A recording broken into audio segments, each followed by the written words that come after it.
22 जनवरी को हजरत का विसाल हुआ और 10 फरवरी को उसने देवबंदिया से तौबा करके इस्लाम को सुभान अल्लाह।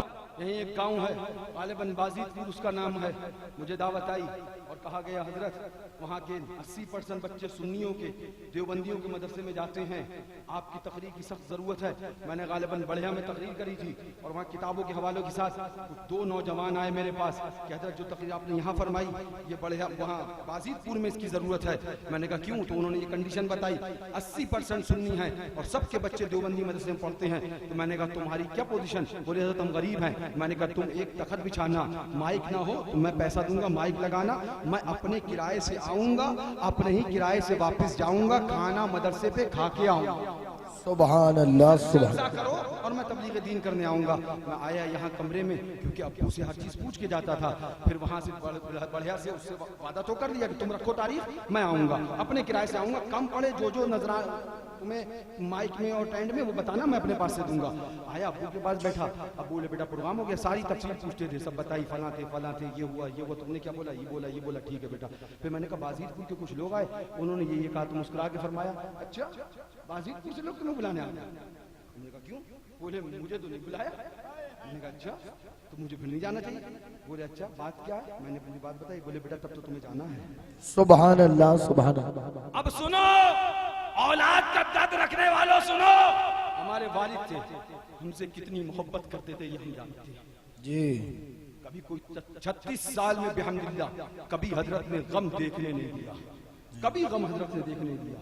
लेकिन दीन की बात आई, फरमाया बेटा अकेले ही जाओगे, अकेले ही जाओगे। मतलब ये भी हजरत ने फरमाया मैं चलूंगा, नई जगह है, नया मामला, नहीं बेटा अकेले जाओगे। क्यों? इसलिए कि शेर के खानदान में पैदा हुए हो, शेर की तरह लड़ना सीखो। शेर झुंड में नहीं आता है, अकेले आता है। जग ललकार है, ललकार है, ललकार है, ललकार है। मुफ्ती आजम बिलवी शरीफ क्या बताऊं, मैं जब प्रोग्राम में चला गया अब्बू से इजाजत लेके पूरी रात हजरत बैठे रहे और कमरे से दुआ फरमाते रहे।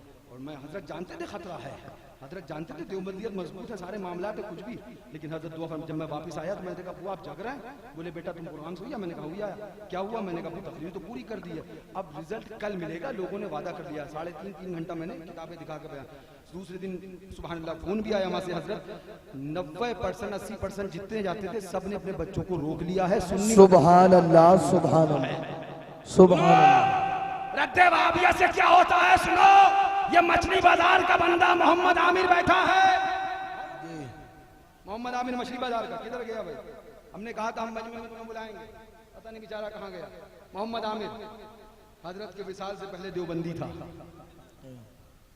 22 जनवरी को हजरत का विसाल हुआ और 10 फरवरी को उसने देवबंदिया से तौबा करके इस्लाम को सुभान अल्लाह। हमने कहा देखो ये मासूम मिल्लत का जनाजा शरीफ है जो जिंदगी भर ईमान बांटते रहे और जनाजा गया तो लोगों को रसूल का दीवाना बनाते हुए गया है। बेशक बेशक।